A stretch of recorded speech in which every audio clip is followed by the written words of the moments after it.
தனம் தரும், கல்வி தரும், ஒரு நாளும் தளர்வறியா மனம் தரும், தெய்வ வடிவம் தரும், நெஞ்சில் வஞ்சமில்லா இனம் தரும், நல்லனவெல்லாம் தரும், அன்பர் என்பவர்க்கே கணம் தரும், பூங்குழலால் அபிராமி கடைக்கண்களே.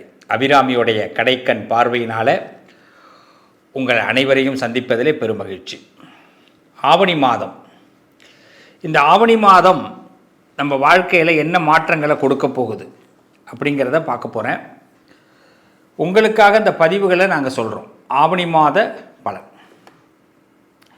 முதல்ல ஒரு விஷயம் நம்ம ரொம்ப தெளிவாக தெரிஞ்சுக்கணும். ஒவ்வொரு தமிழ் மாதங்களும் சூரிய பிரவேசம், சூரியன் ஒரு ராசியில்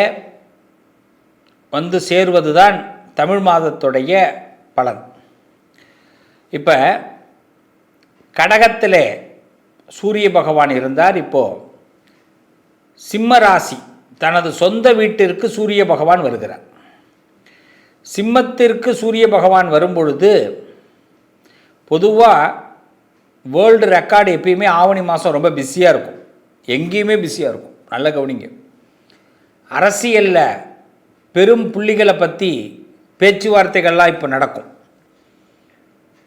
நம்ம சொல்லுவோம் 2026 எலெக்ஷன் வருது அப்படின்னு. ஆனால் இப்பயே அரசியலில் சில களை எடுக்கிறது, சில விஷயங்களை மறைக்கிறது, மாற்றுறது, இதெல்லாம் இப்போ நடக்க ஆரம்பிச்சிடும். நிறைய அரசியல் திருப்பு முனைகள் இந்த மாதத்தில் தான் நடக்கும்.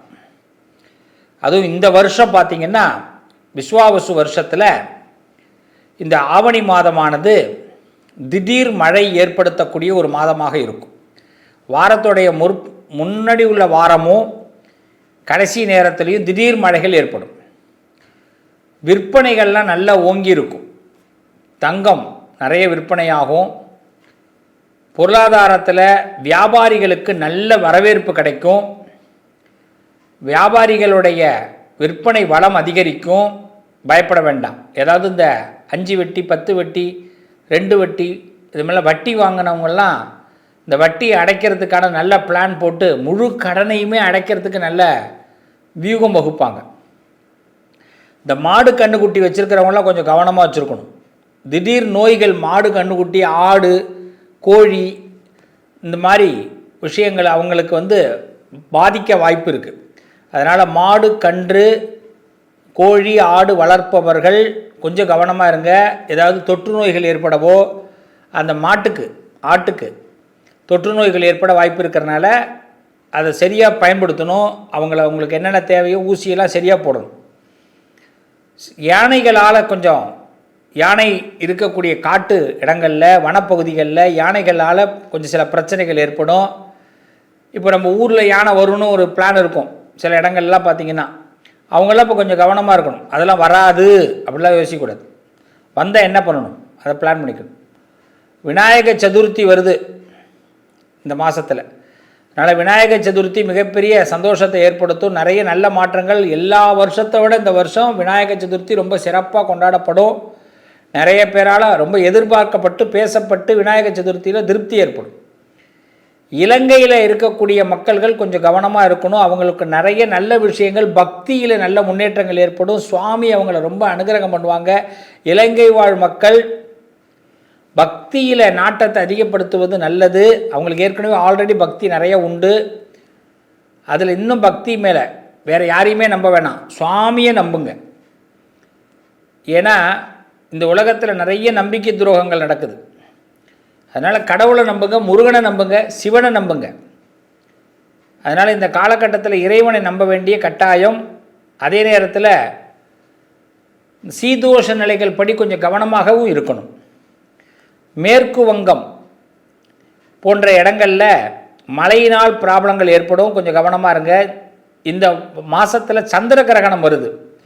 7/9/2025 ஆவணி மாதம் 22ஆம் தேதி ஞாயிற்றுக்கிழமை சந்திர கிரகணம். பௌர்ணமி அன்னைக்கு வருது.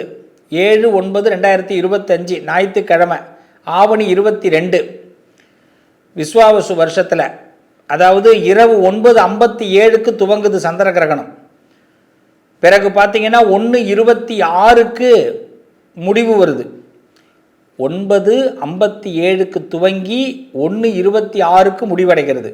இதில் பார்த்தீங்கன்னா 11:42 தான் முக்கியமான நேரம்.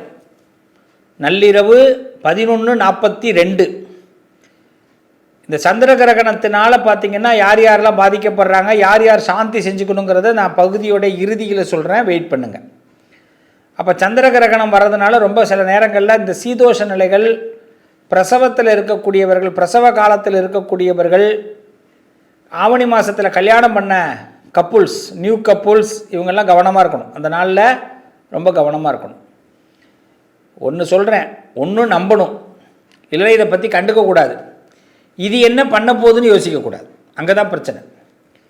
அதே சில பேர் மந்திர உபதேசங்கள் எடுத்துக்கிறவங்களுக்கெல்லாம் சந்திர கிரகணம் ரொம்ப நல்லது. சக்தி மந்திரம் எடுத்துக்கிறவங்களுக்கெல்லாம் ரொம்ப பெஸ்ட்டு. சிறு சிறு புயல்கள் உண்டாக வாய்ப்பு இருக்குது. அதனால் காற்றுடைய சூறாவளி காற்று, புயல் சம்மந்தப்பட்ட விஷயங்கள்லாம் கொஞ்சம் வாய்ப்பு உண்டு. கவனமாக இருக்கிறது அலாட் நல்லது. ஏன்னா இயற்கை மட்டும் எந்த நேரத்தில் எப்பயும் நம்மளை என்ன பண்ணணும்னு தெரியாது. அதனால் இயற்கை சம்மந்தப்பட்ட விஷயத்தில் கொஞ்சம் அலாட்டாக இருக்கிறது சகோதர சகோதரிகளுக்கு நன்மை. இந்த காலகட்டத்தை பொறுத்த வரைக்கும் ஆவணி மாதத்தில் வியாபாரம் மென்மேலும் பெருகும், வசதிகள் உண்டாகும், நிறைய கிரகப்பிரவேசங்கள்லாம் நடக்கும், மனை சம்மந்தப்பட்ட விஷயங்கள்லாம் பிரச்சனைக்கு முடிவுக்கு வரும்.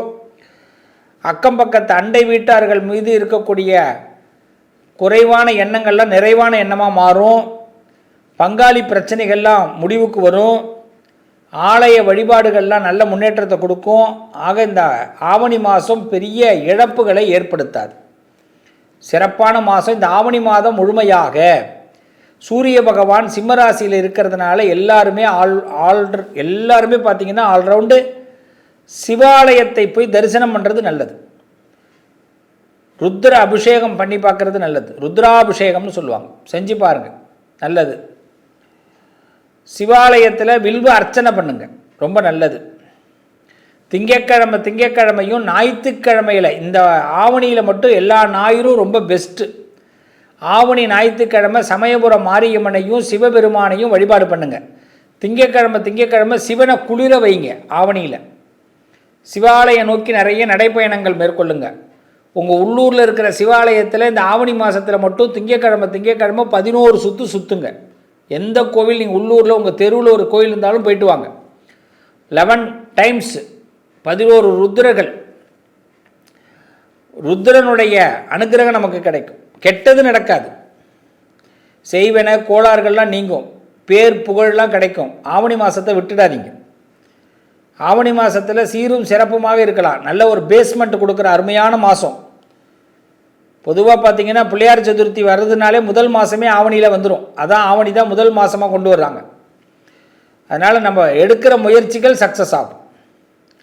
சிவாலயத்தில் 11 சுற்று அவசியம். திங்கட்கிழமை அன்னைக்கு பார்த்திங்கன்னா எல்லாருமே சிவாலய தரிசனம் பண்ணுங்கள். சிவாலயத்தில் 11 சுற்று சுற்றுங்க. ஞாயிற்றுக்கிழமையில் சமயபுரம் மாரியம்மனை பிரார்த்தனை பண்ணுங்கள். ஆவணியில் வாய்ப்பு கிடைச்சா சுமங்கலிகளை வீட்டுக்கு கூப்பிட்டு ஒரு சுமங்கலிக்கு அம்பாலாக பாவித்து, அந்த சுவாமிக்கு அம்பாலாக பாவிச்சு ஏதாவது ஒரு ஞாயிற்றுக்கிழமையாவது ஒரு புடவை வாங்கி, மஞ்சள் கலரில் புடவை வாங்கி கொடுங்க. மஞ்சள் கலரில் காட்டன் புடவை வாங்கி கொடுங்க. மஞ்சள் சிகப்பு கலந்த மாதிரி. மாரியம்மா ஏற்றுப்பா. மாரியம்மனை நம்பணும். மகாமாரி அப்படின்னு பேர். சமயபுரம் மாரியம்மனை நம்புங்க. உங்கள் ஊரில் இருக்கிற மாரியம்மன் கோவிலுக்கு வாய்ப்பு கிடைச்சா ஞாயிற்றுக்கிழமையில் ஒரு பாலாபிஷேகம் கொடுங்க. சீதோஷ நிலைகள்லாம் நமக்கு எந்த பிரச்சனையும் வராது. எதிர்காலத்தில் இயற்கையினால் சீற்றம் ஏற்படாது. இயற்கை சீற்றத்தை நம்ம சந்திக்கிற போது சமாளிச்சிடலாம். மாரியம்மனை பிரார்த்தனை பண்ணுவோம். ரொம்ப சிம்பிள். ஆவணியில் பரிகாரம் இவ்வளோ தான். உங்கள் வீட்டுக்கு ஒரு சுமங்கலியை கூப்பிடணும். ஒவ்வொரு வீட்லேயும் ஒரு வாரமாவது கூப்பிடுங்க. ஒரு மஞ்சள் கலர் புடவை வாங்கி வச்சு அவளுக்கு பிடிச்சமான ஒரு ஃபுட்டு, தயிர் சாதம், சித்திரான்னம்னு பேர், ஏதோ ஒன்று செய்து கொடுத்து அவளை சந்தோஷப்படுத்தி ஆசீர்வாதம் வாங்கிங்க. சுமங்கலி பிரார்த்தனை. ஞாயிற்றுக்கிழமையில் அம்பாள் வருவா, மகமாயி வருவா. சிவாலயம் 11 தடவை தரிசனம் பண்ணுங்க.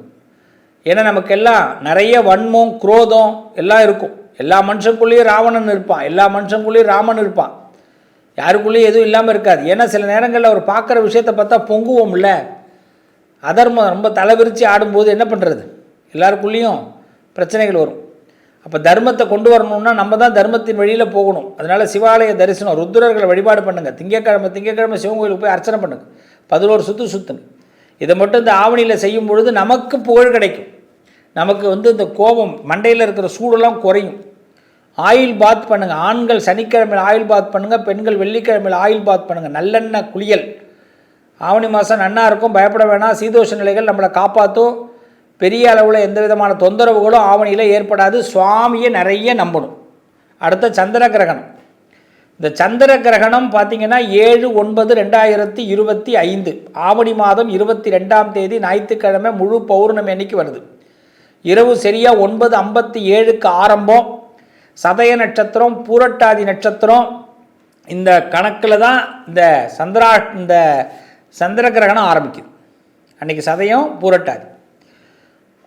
அதாவது இரவு பின்னிரவு பார்த்திங்கன்னா 1:26க்கு தான் முடிவுக்கு வருது. நள்ளிரவு 11:42க்கு மத்தியம காலம். அதனால் அந்த காலகட்டத்திலலாம் கவனமாக இருக்கணும். முடிஞ்ச வரைக்கும் 7/9/2025 இரவு சாப்பாட்டை தவிர்த்து கொள்வது நல்லது. ஒரு சாயந்தரம் 6:30 மணிக்கெல்லாம் போஜனத்தை முடிச்சிடலாம். பெஸ்ட்டு. முடிஞ்ச வரைக்கும் ட்ரை பண்ணுங்கள். முடிஞ்ச எல்லா பொருட்களையும் தர்பையை வாங்கி போட்டு வைங்க. வீட்டில் இருக்கிற சமையல் பாத்திரத்துலேருந்து, சமையல் பொருள்லேருந்து, சுவாமி ரூம்லேருந்து தர்பையை போட்டு வைங்க. பவித்திரம் உண்டாகும்.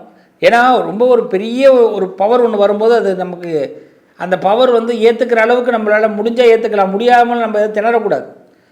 தண்ணி குடிக்கிறத கூட அவாய்ட் பண்ணிங்க. அந்த நேரத்தில் நஞ்சு மாதிரி இருக்குன்னு சொல்லுவாள். எல்லாம் பெரியவா ஒன்று சொல்லி கொடுத்தானா அதில் ஏதோ ஒரு அர்த்தம் இருக்கும். அர்த்தம் இல்லாமல் பெரியவங்க எதுவுமே சொன்னதில்லை. ஆராய்ச்சி பண்ண வேண்டாம். திருவாதிர நட்சத்திரம், சுவாதி நட்சத்திரம், சதய நட்சத்திரம், அவிட்டம், பூரட்டாதி, புனர்பூசம், உத்திரட்டாதி, விசாகம். மீண்டும் சொல்கிறேன். திருவாதிர, சுவாதி, சதயம், அவிட்டம், பூரட்டாதி, புனர்பூசம், உத்திரட்டாதி, விசாகம். இந்த 8 நட்சத்திரம் கொஞ்சம் கவனமாக இருக்கணும். சாந்தி பண்ணிக்கணும். இந்த 8 நட்சத்திரம் பொதுவாக சந்திர கிரகணம் முடிஞ்சால் எல்லாருமே ஒரு குளியலை போட்டுடணும். ராத்திரி 1:26க்கு ஒரு குளியலை போடணும். 1:27க்கு சார் நல்லா தூங்கிட்டேன் சார் என்ன பண்ணுறது அப்படின்னா, கார்த்தால் எழுந்தவுடனே எதையும் தொடாமல் குளியலை போடணும். எதையும் தொட்டால் தீண்டல்னு பேர். சுத்தம் வேணும். வைப்ரேஷன் மாறி இருக்கும். வேற ஒன்றும் இல்லை. நகையெல்லாம் போட்டுக்காதீங்க. அந்த நாளில் நகையெல்லாம் கழட்டி வச்சுருங்க. பவரான நகைகள்லாம் பவர் குறைஞ்சிரும். மந்திரம் ஏற்றிக்கலாம். ஏதாவது மந்திரங்கள்லாம் படிக்கலாம். அந்த நேரத்தில் மந்திரங்கள் உபதேசங்கள் எடுத்துங்க. ரொம்ப நன்னா இருப்பேன். சந்திர கிரகணத்தன்னைக்கு இந்த அதாவது இந்த பிள்ளை பிறக்கக்கூடியவர்கள், இந்த பிரசவ காலத்தில் இருக்கக்கூடியவர்கள் கவனமாக இருங்க. கர்ப்பிணி பெண்கள் கவனமாக இருக்குது. எல்லாம் நல்லதுக்கு தான் சொல்கிறேன். அந்த காலத்தில் பெரியவா சொன்னான்னா சும்மா சொல்லி வச்சுருக்க மாட்டான். நான் செஞ்சு பார்த்தா என்ன அப்படிலாம் கேட்க வேண்டாம். சொன்னால் நம்புவோம். சொன்னவர்கள் என்றைக்குமே ஆராய்ச்சி பண்ணி தான் சொல்லியிருப்பாங்களே தவிர அவங்க பேருக்கு சொல்லிட்டு போக மாட்டாங்க. ஏன்னா சந்திர கிரகணத்தப்போ இந்த கிரகணத்துடைய தாக்கம் நம்ம குழந்தைங்களே ஏற்படுத்த வேண்டாம். அதனால தான் சில குழந்தைங்கள் நம்ம ஏதாவது ஒரு துஷ்டமாக பண்ணும்போது ஏதாவது தவறாக குழந்தைங்கள் பிறக்கிறதுக்கெலாம் வாய்ப்பு இருக்குன்னு சொல்கிறா இல்லையா, அதெல்லாம் வேண்டாம். நம்ம குழந்தைங்க நன்னா பிறக்கட்டும். அதனால் கவனமாக இருக்கிறதுனால என்ன பண்ண போகிறோம்? சாயரிச்சா ஒரு 6:30 சாப்பிட்ருவோம். 9லேருந்து 11:42 இப்போ 1:26 வரைக்கும் அமைதியாக இருப்போம். ரொம்ப சண்டை போட்டுக்க வேணாம், பேச வேண்டாம். மனசார தியானம் பண்ணால் நல்லது. மந்திர உபதேசம் மாதிரி அதான், பேசவே கூடாது. அதை மட்டும் நல்லா ஃபாலோ பண்ணுங்கள். முக்கியமாக எல்லாருமே ஸ்நானம் பண்ணுறது நல்லது. அப்படி தூங்கிட்டேன்னா கார்த்தால எதையும் தொடாமல் எழுந்து ஸ்நானம் பண்ணுங்கள். அதனால் ராத்திரி என்ன பண்ணுங்கன்னா பாத்ரூமில் இந்த டவல்லாம் போட்டு வச்சுருங்க. எதையும் கார்த்தால எழுந்து தேடின்னு இருக்க வேணும். திருவாதிர நட்சத்திரம், சுவாதி நட்சத்திரம், சதயம், அவிட்டம், பூரட்டாதி, புனர்பூசம், உத்திரட்டாதி, விசாகம் இரவு கண்டிப்பாக 1:26க்கு பிறகு ஒரு தடவை குளிக்கிறது நல்லது. ஏன்னா நம்ம பெரிய அளவில் போய் சாந்தியெல்லாம் பண்ணிக்க முடியாது. அது வேறு எங்கேயாவது போய் எதையாவது ஏமாந்துடாதீங்க. அது நான் பொறுப்பு இல்லை. ஆமாம், உங்கள் ஊரில் ஏதாவது சிவாலயத்தில் இது மாதிரி சாந்தி பண்ணுறாங்கன்னு சொன்னாங்கன்னா போய் அதில் பங்கெடுங்க. இல்லைனா தனிப்பட்ட முறையில் போட்டு இது பண்ணிக்க வேண்டாம். ஒரு குளியலை போட்டுட்டு சிவாய நமகன்னு சொல்லுங்கள். சுவாமி எல்லாத்தையும் ஏற்றுப்பார். ஏன்னா தெரியாதவாளுக்கு என்ன பண்ணுறது? தெரிஞ்சதே மந்திரம். தெரியாதவாளுக்கு அறிவம். சிவனை அறிந்தவர்கள் எல்லாம் தெரிந்தவர். அதனால் அது மாதிரி பண்ணிங்க. சாந்தி பண்ணுறதுன்னு அங்கே எங்கே பண்ணுறாங்க, உங்கள் ஊரில் பண்ணுறாங்கன்னா அதில் கலந்துக்குங்க, தப்பு இல்லை. மறுநாள் சாந்தி பண்ணிக்கிறது நல்லது. முடியல அப்படியே என்ன பண்ணலாம்? நான் சொல்கிறேன் 1:26 பிறகு ஒரு குளியலை போடுறது நல்லது. கார்த்தால ஒரு சிவாலயத்துக்கு போகிறது, சிவனுக்கு நல்ல அபிஷேகம் பண்ணி பார்க்கலாம், இல்லையா அர்ச்சனை பண்ணி பார்க்கலாம். அவருக்கு ஏதோ ஒரு குளிரை வச்சுட்டு, அப்பா பகவானே இந்த சந்திராஷ்டமத்தில் இந்த சந்திரன் மதி என்னோடய மூளை எங்கேயும் மழுங்கிடக்கூடாது, நான் என்ன பிரிஸ்காக இருக்கணும் அப்படின்னு அவர்கிட்ட ஒரு விண்ணப்பத்தை போட்டுவாங்க. சுவாமி கொடுக்காத விண்ணப்பமா, அவர் எல்லாத்தையும் பார்த்துப்பார். அதனால் சந்திராஷ்டமத்தை, இந்த சந்திர கிரகணம் ரொம்ப கவனமாக இருக்கணும். இந்த சந்திராஷ்டமம், சந்திர கிரகணம் இதெல்லாம் ரொம்ப முக்கியமானது. சந்திராஷ்டம்னா அஷ்டமத்தில் சந்திரன் வருது, சந்திராஷ்டமம். சந்திரனே அந்த கிரகணம் சந்திரனை பிடிக்கும்போது என்ன பண்ணுறது, நம்ம வாழ்க்கை ரொம்ப முக்கியமானது. மதி தான் முக்கியம், மூளை தான் முக்கியம். அதனால தான் சொல்லுவாள் அந்த நேரத்தில். நான் சொல்லுவேன் எல்லாத்தையுமே, பயப்படாத, 7/9/2025 அன்றைக்கி 6:30 மணிக்கெல்லாம் சுவாமிகிட்ட ஒப்படைச்சிருவோம் மூளையை. இனிமேல் நான் உன்னை சரணாகதி அடைஞ்சிட்டேன், உன் மந்திரத்தை சொல்லிகிட்டே இருக்கிறேன், இப்போ எனக்கு எந்த பிரச்சனையும் ஏற்படுத்தாதுன்னு சொல்லுங்க. அவ்வளோதான். சந்திராஷ்டமத்தன்னைக்கு அதுதான் செய்யணும், சுவாமியை தான் கும்பிடணும், மந்திரம் சொல்லிகிட்டே இருக்கணும். சந்திர கிரகணத்தன்னைக்கு அதான் செய்யணும், சுவாமி மந்திரத்தை சொல்லுவோம். அதெல்லாம் ஒன்றும் ஒரு பயப்பட வேண்டாம். சுவாமி நல்லா அனுகிரகம் பண்ணுவார். நல்ல இரவு நேரத்தில் இந்த 8 நட்சத்திரக்காரங்க குளிச்சுருங்க. எல்லாருமே குளிக்கிறது நல்லது. சந்திர கிரகணம் முடிஞ்சாலே ஒரு குளியலை போகிறது ரொம்ப விசேஷம். அதனால் கார்த்தால எல்லாருமே சிவாலய தரிசனம். 8ஆம் தேதி 8/9/2025 கார்த்தால ஒரு வில்வத்தை எடுத்துகிட்டு போய் நேராக சிவன்கிட்ட சாத்திட்டு சிவாலய தரிசனம் பண்ணுங்கள். 8/9/2025 ஆவணி 23 திங்கக்கிழமை அன்னைக்கு, திங்கக்கிழமை சோமவாரம். அதனால் கண்டிப்பாக சிவாலயத்தில் தரிசனம் பண்ணுங்கள். அதற்கு பிறகு அடுத்த காரியத்தை ஆரம்பிங்க, நல்லது நடக்கும். ஆவணி சிம்ம மாதம்னு பேர், சிறப்பாக இருக்கும், பயப்பட வேண்டாம், நல்லதே நடக்கும்.